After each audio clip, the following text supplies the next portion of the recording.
Welcome to the Salmon Runs YouTube. Enjoy the video. You'll start by turning the hardware signal on, open settings, and go straight to accessibility or notifications. Once there, locate flash on alert or LED pulse and toggle it on. This routes visual alerts to the camera flash or LED. Make sure to choose which alerts you want to trigger the light: calls, texts, or alarms. Once done, test with a quick incoming call. You'll see why visual cues help in noisy places and when your phone is face down.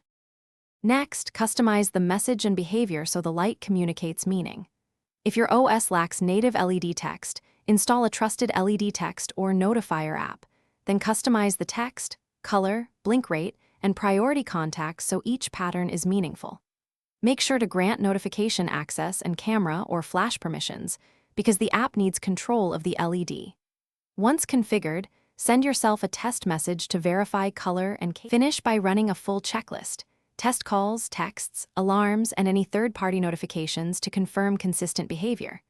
You'll want to balance visibility with battery life. Use short blinks and lower brightness settings whenever possible. If the LED or flash doesn't fire, check permissions first, then ensure Do Not Disturb or focus modes aren't blocking alerts, and finally inspect hardware with the camera app.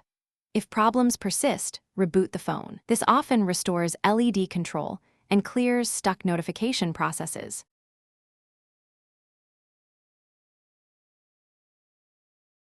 Thanks for watching. Consider subscribing if we helped you.